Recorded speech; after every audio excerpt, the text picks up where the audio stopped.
ano ho aming aasahan sa kagawaran ng kalusugan sa inyong ugnayan po dito po sa mga pharma companies na ito?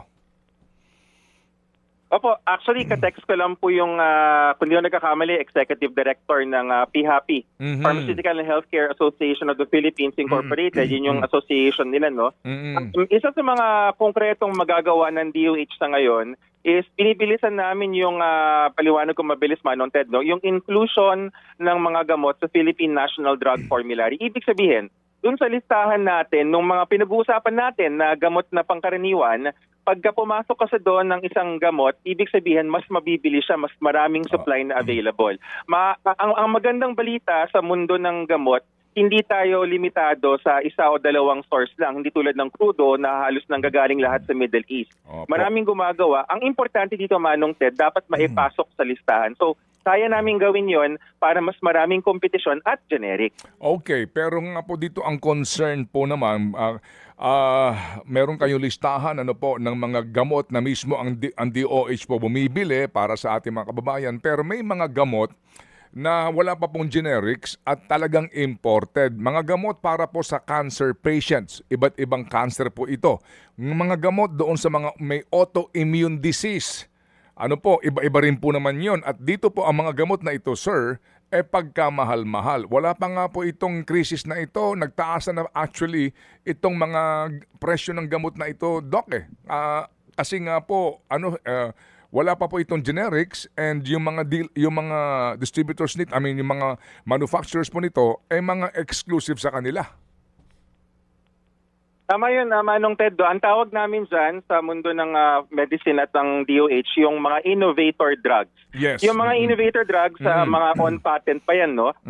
Ang mekanismo natin dyan, dalawa. Una, yung ipinapasok nga dun sa formulary kasi pag pinasok doon, pwede silang bilhin in bulk na papababa natin yung presyo.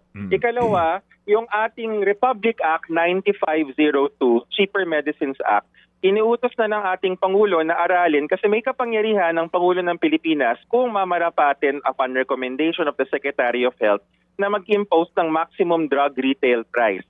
Yan po yung 2008 na batas na Cheaper Medicines Act. Hindi pa ginagamit ng ni isang Pangulo yan, pero alam natin na subject to market study and recommendation, kung kakailanganin ay pwedeng gawin yan ng ating Pangulo sa recommendation ni Secretary Arbosa. Yes sir, yes sir. Sana nga po maging proactive po dito ang Estado kasi yung mga may sakit na ganyan po kamahal ang gamot, nangangamba ngayon pa lang kasi may mga maintenance po sir na ang isang tableta, 1,000 isa 1,000 to 2,000, isang tableta lang, di po ba? So palagay ko po sir, sana kung mamarapatin po ninyo, unahan na po natin ang paggalaw nga po sana kung maaari lang po. Ano po?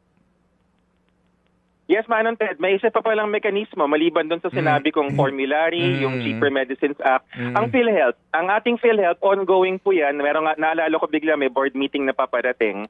Alam namin kasi na, ito na nga, nung pumutok yung sigalot sa Middle East, tataas ang mga presyo. So parang kahit tinaas na natin yung mga benefit package, parang nawala rin yung taas ng benepisyo kasi kakainin siya ng taas ng presyo.